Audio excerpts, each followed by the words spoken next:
श्री गुरुभ्यो नमः.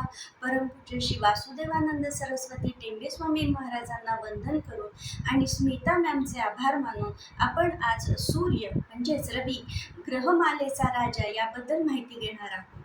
देवतांचे बल वाढवण्यासाठी आणि धर्मसंस्थापनेसाठी विष्णुदेवांनी अवतार घेतले. प्रत्येक ग्रहापासून एकेका अवताराची उत्पत्ती झालेली आहे. सूर्यापासून रामाची, चंद्रापासून कृष्णाची, मंगल ग्रहापासून नरसिंहाची, गुरुपासून वामन अवताराची, तसेच शुक्रापासून परशुरामाची, शनीपासून कुर्मा अवताराची, वराह अवताराची राहूपासून, तर केतूपासून मत्स्यावताराची झालेली आहे आणि बुधापासून बुद्धावतार झालेले आहेत. हा सूर्य म्हणजेच ग्रहमालेचा राजा हा स्वयंप्रकाशी तारा आहे, पण ज्योतिषशास्त्रामध्ये आपण त्याला ग्रह याचा दर्जा दिलेला आहे, त्याला आपण ग्रह असे संबोधतो. हा सूर्य स्वयंप्रकाशी स्वयंभू असा तारा हा सर्व ग्रहमालेचा राजा आहे. त्याच्यामध्ये सर्वात अधिक गुरुत्वाकर्षण आहे आणि तो नियमबद्ध पद्धतीने आपल्या भोवती या सर्व ग्रहांना फिरवत असतो आणि म्हणूनच त्याला शिस्तीचा कारग्रह असं देखील म्हटलेलं आहे. ऋग्वेदामध्ये त्याला निर्दोष, पवित्र, मंगल, स्थायी, स्वयंभू अशा विविध काय म्हणतो आपण त्याला अनेक नावांनी किंवा अनेक वर्णनांनी त्याचं वर्णन केलेलं आहे, अनेक शब्दांनी त्याचं वर्णन केलेलं आहे. या सूर्याचं वस्त्र कसं आहे तर या सूर्याचं वस्त्र लाल आणि महीन आहे. बघा, मंगळाचं वस्त्र आहे ते लाल आहे पण सचित्र आहे, पण सूर्याचं वस्त्र हे लाल आणि महीन आहे. हा सूर्य 9000 योजन याचा पर्यंत मंडल आहे, ह्याचा विस्तार आहे आणि त्याच्या तिप्पट याचं मंडल आहे. याचा जो सूर्याचा रथ आहे हा सुवर्णमय आहे आणि त्याचा जो विस्तार आहे त्याचा 16,000 योजन पर्यंत विस्तार आहे. सूर्याचा सारथी हा अरुण आहे. या सूर्याची जी उत्पत्ती झाली ती विशाखा या नक्षत्रावरती झालेली आहे. आपल्या मनुष्याच्या कर्मावर किंवा आपल्या मनुष्याच्या आयुष्यावरती सूर्य आणि चंद्र हे प्रामुख्याने प्रभाव टाकत असतात. आपली जी कर्म असतात त्याचं जे फल देण्याचं काम करत असतो ते सूर्य आणि चंद्रामार्फत हे ग्रह देत असतात. म्हणजे सूर्य ती ग्रहांपासून एनर्जी घेत असतो आणि दिवसा ती एनर्जी आपल्याकडे परावर्तित करत असतो आणि चंद्र रात्री ती एनर्जी घेत असतो आणि त्याच्यातून ती परावर्तित करत असतो. ही एनर्जी कशावर अवलंबून असते तर ही एनर्जी आपल्या कर्मावर अवलंबून असते. सूर्य उत्तरायणमध्ये जेव्हा फिरत असतो त्यावेळेला त्याची जी रश्मी असते म्हणजेच त्याची किरणं असतात ती अधिक असतात, तर दक्षिणायनमध्ये त्याची किरणं जी असतात ती रश्मी असतात ती कमी होत असतात. हे जी सूर्याची किरणं आहेत ही आपल्या मनुष्याच्या रोगांना बरे करणारी असतात आणि म्हणूनच त्याला आरोग्याचा कारग्रह देखील म्हटलेलं आहे. आयुर्वेदामध्ये सूर्याला अत्यंत महत्त्वाचं स्थान दिलं गेलेलं आहे, कारण सूर्य बघा प्रत्येक महिन्यामध्ये त्याची एनर्जी आहे ती वेगवेगळी असते. एक वेगवेगळ्या स्वरूपात प्रत्येक महिन्यामध्ये तो प्रकाशित होत असतो. त्यामुळं आयुर्वेदामध्ये काही महिन्यांच्या मध्ये त्याची जी एनर्जी आहे ती आम्ल धर्मात्मक मानली गेलेली आहे, तर काही महिन्यांमधली त्याची एनर्जी ही क्षार धर्मात्मक अशी मानली गेलेली आहे. म्हणजे जेव्हा आपण आयुर्वेदिक डॉक्टरांच्याकडे जातो तेव्हा ते देखील म्हणतात की कुठल्या मंथमध्ये तुमचा जन्म झालेला आहे आणि त्याच्यानुसार तुम्हाला आम्लपित्ताचा त्रास होईल किंवा तुम्हाला दुसऱ्या कोणत्या पद्धतीचा त्रास होईल त्याच्यावरून ते सांगतात. तर हा जो आपला आरोग्याचा कारग्रह आहे, जो आपल्या रोगांपासून आपल्याला मुक्ती देणारा हा जो सूर्यग्रह आहे तो आत्माकारक ग्रह मानलेला आहे, तो आपला आत्मा मानलं गेलेला आहे. आपल्या पत्रिकेमध्ये 2 आत्माकारक ग्रह मानलेले आहेत. सूर्य हा स्थिर आत्माकारक ग्रह आहे, तर दुसरा जो असतो तो चर आत्माकारक. जेव्हा कुंडलीमध्ये एखादा ग्रह जास्त डिग्रीचा जास्त अंशाचा असतो तेव्हा त्याला चर आत्माकारक म्हणतात, पण हा सूर्य हा स्थिर आत्माकारक ग्रह आहे, कारण हा जन्मानुजन्म आपल्या कर्मांचा साक्ष असतो आपल्या कर्मांच्या पासून मुक्तता देण्याचं काम जर कोण करत असेल तर तो आपला सूर्य करतो. आपल्या मनामधले विचार, आपल्या मनाचे संस्कार हे शुद्ध करून त्याच्यावरती आपल्या आत्मा शुद्ध करण्याचं काम जर कोण करत असेल तर तो सूर्य करतो, तो रवी करतो. म्हणूनच सूर्याला मनसूचिकार असं ग्रह म्हटलं गेलेलं आहे. आता हा जो रवी आहे हा 12 रूपांनी व्यक्त होतो, म्हणजेच 12 आदित्यांमध्ये व्यक्त होतो. त्याची ही 12 रूपं आहेत की ज्याला आपण आदित्य म्हटलेलं आहे. हे 12 आदित्य 12 महिन्यांमध्ये वेगवेगळ्या तेजाने प्रकाशित होतात. याच्यामधले मित्र, वरुण आणि सवितृ हे सगळ्यात महत्त्वाचे 3 आदित्य मानले गेलेले आहेत. ऋग्वेदामध्ये सगळ्यात जास्त ज्या वेदांच्या सूक्त जी समर्पित केलेली आहेत ह्या 3 आदित्यांना समर्पित केले गेलेले आहेत. आपला जो अत्यंत महत्त्वाचा गायत्री मंत्र आहे हा सवितृ या आदित्याला समर्पित केलेला आहे. त्याला तो उद्देशून त्याची पूजा करण्याच्या उद्देशानं म्हटला गेला. बघा, गायत्री मंत्र हा आपल्या आयुष्यातला महत्त्वाचा अत्यंत अविभाज्य घटक आहे. मी एका अधिवेशनामध्ये गेलेले, त्यावेळेला तिथले एक ज्योतिष मित्र आलेले. त्यांनी त्यांचा अनुभव सांगितला की त्यांच्याकडे येणारा एक जातक होता, त्याच्या पत्रिकेमध्ये काही अशुभ योग होते. त्यांनी विचारलं, तुम्हाला असे असे अनुभव आलेले आहेत का? त्यावेळेला त्यांनी सांगितलं की नाही, ह्याच्यामध्ये कोणताही असा मला अनुभव आला नाही. ते म्हणले, असं कसं शक्य आहे? ते म्हणले, असं शक्य आहे कारण मी 8व्या वर्षीपासून गायत्री मंत्राची उपासना करत आहोत. इतकं हे गायत्री मंत्राचं महात्म्य आहे की आजही आपल्याकडे उपनयन हा संस्कार फार महत्त्वाचा संस्कार, म्हणजे 16 संस्कारांपैकी हा एक संस्कार मानला गेलेला आहे. हे 12 आदित्य जे आहेत तेच आपल्या 12 राशींमध्ये, म्हणजे कालपुरुषाची कुंडली ज्या वेळेला आपण घेतो त्यावेळेला पहिली जी लग्न कुंडलीचा पहिला भाव येतो तिथे ती मेष रास, म्हणजे मेष राशीपासून लग्न भाव, मग द्वितीयामध्ये वृषभ येणार, तृतीयामध्ये मिथुन, चतुर्थात कर्क, पंचमात सिंह येणार, षष्ठामध्ये कन्या, सप्तमामध्ये तूळ, अष्टमामध्ये वृश्चिक, नवममध्ये धनु, त्याच्यानंतर दशमामध्ये मकर येते, लाभामध्ये कुंभ येते आणि मग नंतर मीन येते. या प्रत्येक भावामध्ये, या प्रत्येक राशीमध्ये एक एक आदित्य असतो. तिथं त्या एक एक आदित्याची एनर्जी असते. तर ती कोणती कोणती असते? तर मेष राशीमध्ये धाता, नंतर वृषभमध्ये आर्यमन असते, मिथुनेमध्ये मित्र असते, नंतर अरुण, मग सिंहमध्ये इंद्र असते, त्याच्यानंतर कन्यामध्ये विवस्वान असते, तूळ राशीमध्ये पुषा असते, वृश्चिक राशीमध्ये पर्जन्य आहे, त्याच्यानंतर धनु राशीमध्ये अंशुमान आहे, त्याच्यामध्ये नंतर मकर राशीमध्ये भग आहे, कुंभ राशीमध्ये त्वष्ट आहे आणि मीन राशीमध्ये विष्णू. विष्णू म्हणजे विष्णुदेव नाही, तर विष्णू हे आदित्यचंच एक नाव आहे. हे जसे 12 भावांचे 12 आदित्य आहेत, 12 राशींचे जसे 12 आदित्य आहेत, तसेच ते 12 भावांच्या प्रमाणे देखील कार्य करत असतात. म्हणजे बघा, कालपुरुषाच्या कुंडलीमध्ये जेव्हा 1 नंबर आपण लग्न भावामध्ये घेतो, मेष रास येते, तिथं धाता ही आदित्याची एनर्जी काम करत असते, त्याची तिथं ऊर्जा असते.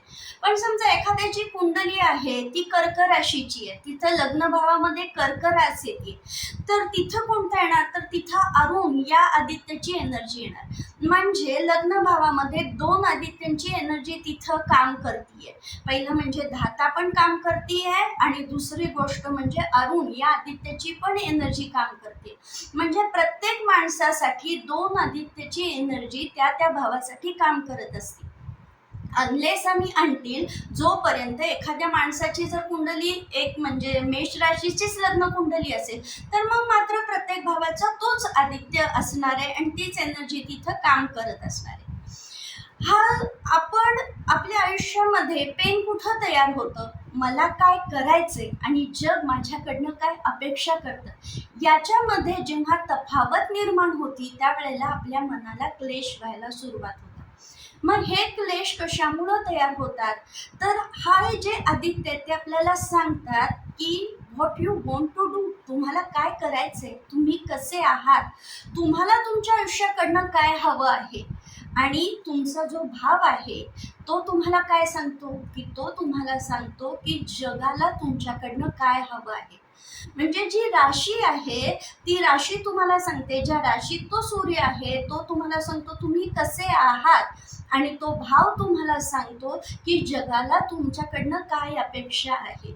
मग तो भाव म्हणजे आता समजा एखाद्याच्या व्ययस्थानामध्ये सूर्य आहे, तर त्या व्ययस्थानापासून म्हणजे 12व्या भावापासून त्याचं 5वं स्थान जे येईल, तो 5वा भाव येईल, त्या 5व्या भावाचा भावेश किंवा त्या भावात असलेले ग्रह हे तुम्हाला सांगतात की तुम्हाला तुमच्या आयुष्याचं मर्म काय आहे, तुम्हाला तुमच्या आयुष्याचा मूळ हेतू काय आहे. इंग्लिशमध्ये त्याला सॉन्ग ऑफ लाईफ असं म्हटलेलं आहे. हे सॉन्ग ऑफ लाईफ जे आहे ते तुम्हाला कोण सांगतं, एकतर विष्णू, ज्ञानी माणसांचा जो आतमध्ये जो आपला आत्मा, हाच ज्ञानी माणसांचा गुरु मानलेला आहे, तो विष्णू तुम्हाला सांगतो. किंवा सद्गुरू जसे टेंबेस्वामी महाराज आहेत, शंकर महाराज आहेत, गोंदवलेकर महाराज आहेत, अशासारखे सत्पुरुष तुम्हाला सांगतात. किंवा मग तुम्हाला तुमची कुंडली सांगते की ही कुंडली, ही जन्मपत्रिका तुम्हाला सांगते की तुमचा जगात जन्माचा, तुमच्या या आयुष्याचा हेतू काय आहे. आणि याच्यावरनं तुम्हाला कळतं की जगाच्या तुमच्याकडनं अपेक्षा काय आहेत आणि तुम्हाला काय करायचं आहे. असा हा आपल्या आयुष्याचं महत्त्व सांगणारा स्वयंप्रकाशी जो आहे, असा बुद्धिमान, क्रिएटिव्ह, ओरिजिनॅलिटीचा कारक सूर्य प्रत्येक महिन्यामध्ये प्रत्येक राशीतून जात असतो. त्याला आपण सूर्य संक्रांत असं म्हणतो. आता जानेवारी महिन्यात आपल्याला माहिती आहे की सूर्य मकर राशीतून जातो, तर एप्रिल महिन्यामध्ये म्हणजे 15 एप्रिल ते 15 मे मध्ये तो मेष राशीमधून जात असतो. त्यावेळेला तो उच्च राशीमध्ये असतो. रवी हा मेष राशीत उच्चेचा होतो. तर या संक्रांतीमधून जात असताना ज्या वेळेला काही वेळेला कोणत्या तरी एका महिन्यात जेव्हा ही संक्रांत होतच नाही, सूर्य संक्रांतीत प्रवेश करतच नाही, त्यावेळेला त्याला अधिक चांद्रमास असं म्हटलं गेलेलं आहे. हा जो संक्रांतीचा दोष आहे हा काही वेळेला कुंडलीत पण आपल्याला पाहायला मिळतो. मग हा संक्रांतीचा दोष काय आहे, ज्या वेळेला सूर्य एका राशीतून दुसऱ्या राशीत जात असताना 0 डिग्री आणि काही मिनिटांवर असतो किंवा 29 डिग्री आणि काही मिनिटांवर असतो, त्यावेळेला त्याला संक्रांतीचा दोष असं म्हटलं गेलेलं आहे. तुम्हाला माहिती आहे हा सूर्य प्रथम भावाचा कारकग्रह आहे, तसाच हा दशम भावाचा देखील कारकग्रह मानला गेलेला आहे. प्रथम भावाचा कारकग्रह काय आहे, कारण आपण तिथं स्वतः आहोत, जातक स्वतः, त्याचं व्यक्तिमत्व आहे, तो स्वतः आहे, तो प्रकृती आणि प्रवृत्ती आहे त्याची. तर दशम भावात येतं त्याचं कर्म, त्याची प्रतिष्ठा, आणि तसंच आपण तो तिथं वडिलांचं पण ते भाव मानला गेलेला आहे. बघा, वडील हे पालन पोषण करणारे आहेत आणि सूर्याचं कारकत्व हे पोशिंदा आहे, तो सगळ्या जगाचा पोषण करणारा आहे. जर सूर्यच नसतं तर कालगणना नसती, कालगणना नसती तर त्याच्यात नियम नसते, नियम नाही आहे तर दैनिक कर्म नसतं, मग क्षण, त्याच्यानंतर मिनिटं, दिवस, रात्र, संवत्सर, महिना, पक्ष हे काहीच झाले नसते का. त्यामुळं कालगणनेचा हा कारकग्रह सूर्य आपल्याला एक नियमबद्ध आयुष्य जगण्यासाठी प्रेरित करतो, म्हणूनच त्याला जागृतीचा कारकग्रह देखील म्हटलेलं आहे.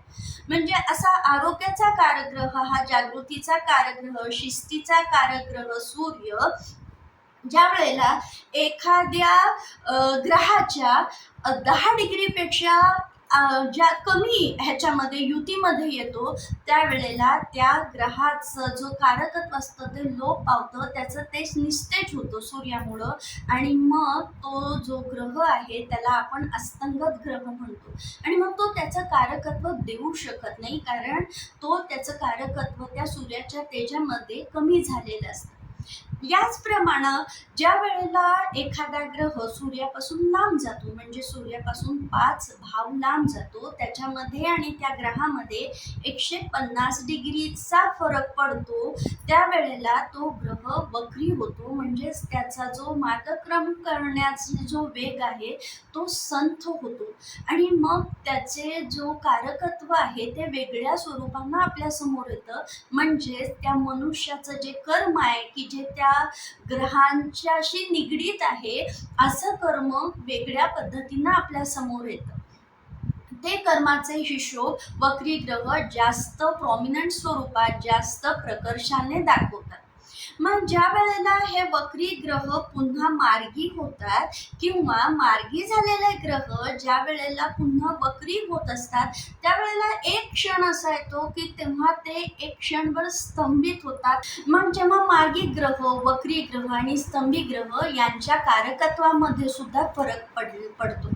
या सूर्याचं अध्यात्मामध्ये सुद्धा अत्यंत अन्योन्य महत्त्व आहे. कारण मणिपूर चक्रामध्ये ह्याचं अधिष्ठान आहे आणि योग्यांच्या जो आपण अभ्यास करतात, जे योगी अभ्यास करतात कुंडलिनीचा, त्याच्यामध्ये आपण नेहमी ऐकलं असेल की जी पिंगला नाडी आहे तिला सूर्यनाडी असं म्हटलेलं आहे. या सूर्यनाडीचा आणि चंद्रनाडीचा अभ्यास करूनच कुंडलिनी जागृती केलेली आहे.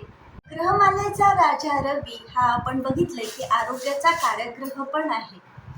तो दक्षिण दिशेला बली होतो आणि तो पूर्वेपासून म्हणजे ज्या वेळेला भ्रमण करतो त्यावेळेला पूर्वेपासून दक्षिणेकडून पश्चिमेकडे जातो, त्यालाच तो पण सौर मार्ग असं म्हटलेलं आहे. हा ज्या वेळेला बली असतो, म्हणजे जेव्हा रवी बली असतो त्यावेळेला तो स्थूल वनस्पतीचं पोषण करतो. म्हणूनच आयुर्वेदामध्ये त्याला एवढं महत्त्व दिलं गेलेलं आहे. पण फक्त तो वनस्पतीचंच पोषण करतो का? नाही, तर तो प्रत्येक चराचरातल्या प्रत्येक गोष्टीचं पोषण करतो. म्हणूनच त्याला पोशिंदा म्हटलेलं आहे आणि पोषण करणारा म्हटलेलं आहे.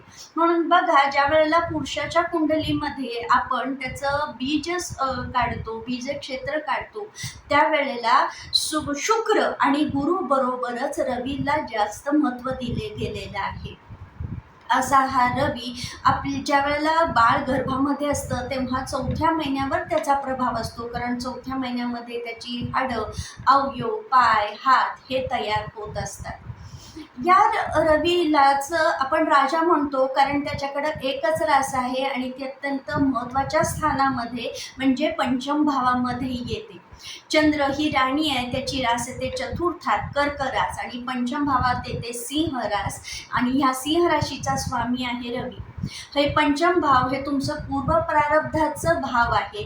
तिथं तुमचा आनंद आहे, तिथं तुमचं पूर्व कर्म आहे, तुमची उत्स्फूर्त आलेली कला आहे, तुमचा आनंद आहे, तुमचे ते एक लक्ष्मी स्थान आहे आणि अशा लक्ष्मी स्थानाचा जो स्वामी आहे तो आहे हा सूर्य. आता या सूर्याचे जे आपण मगाशी उल्लेख केला की जो रथ आहे त्या रथाचा सारथी अरुण आहे, त्याचे योजन 16,000 योजनापर्यंत त्याचं आपण लांबी म्हणतो किंवा त्याचे योजन जे आपण प्रमाण मानलेलं आहे त्याला 7 अश्व बांधलेले आहेत. त्या 7 अश्व म्हणजेच वेदांचे 7 छंद आहेत. तर ते त्या संदात कोणते कोणते अश्व आहेत? गायत्री, बृहती, उष्णिक, जगती, त्रिष्टुप, अनुष्टुप आणि पंक्ती या 7ही घोड्यांचं आपण वास्तूमध्ये अनन्य महत्त्व सांगितलं गेलेलं आहे. असा हा सूर्य, असा हा ग्रहमालेचा राजा अध्यात्मामध्ये सुद्धा त्याला महत्त्व दिलं गेलेलं आहे. कारण त्याला पुराणांमध्ये शंकराची एनर्जी मानलं गेलेलं आहे, तर काही पुराणांमध्ये त्याला शंकराचा उजवा डोळा म्हणलेला आहे. त्यामुळं योग्यांची पत्रिका जेव्हा आपण अभ्यासतो त्यावेळेला ह्या सूर्याची पोझिशन म्हणजे त्याची स्थिती ही उत्तम आढळताना दिसते. कारण सूर्य हा कर्माचा, ऊर्जेचा आणि सातत्याचा कारकग्रह आहे. तुम्ही जन्माला आल्यापासून तुम्ही किती कर्म करता, कोणती कर्म करता, किती सातत्यानं उपासना करता आणि तुम्ही किती ऊर्जा प्रकट करता, तुमचा ऑरा कसा आहे, हे सर्व तुमच्या या सूर्यापासून, या सूर्याच्या पोझिशनपासून पाहायला मिळतं. आणि म्हणूनच ह्या अध्यात्मामध्ये पिंगला नाडीचं जे आधी दिलेलं आहे, सूर्यनाडी आपण म्हटलं मगाशी, जसं मणिपूर चक्रावर अधिष्ठान म्हटलं की जिथं रम या मंत्राचा आपण ती जागृत करण्यासाठी किंवा त्या चक्राला चार्ज करण्यासाठी आपण या मंत्राचा जो उच्चार करतो किंवा त्या मंत्राचं अधिष्ठान करतो, हा मंत्र श्रीराम या नावापासून आलेला आहे. बघा, श्रीराम हे सूर्यवंशी होते, म्हणूनच ते एक पत्नी आणि एक बाणी होते. चंद्रापासून श्रीकृष्णाचा अवतार झाला, म्हणूनच ते 16 कळांनी नटलेले आहेत, ते भावनांनी भरलेले आहेत. त्यांनी अनेक लीला आपल्याला दाखवल्या. पण सूर्य तेजस्वी आहे, शिस्तीचा आहे, कर्माचा कारक आहे, ऊर्जेचा कारक आहे, सातत्याचा कारक आहे, तो पित्याचा कारक आहे. आणि हे सगळे गुण आपल्याला श्रीरामांच्या मध्ये पाहायला मिळाले आणि म्हणूनच आपण त्यांना पुरुषोत्तम राम असं म्हणतो. असा हा राजा ग्रहमालेचा सूर्य आपल्या सामान्य माणसांच्या पत्रिकेमध्ये कसा काम करतो, कोणत्या भावात कोणत्या राशीत आल्यावर तो कसे फळ देतो, हे आपण पुढच्या भागात बघणार आहोत. धन्यवाद.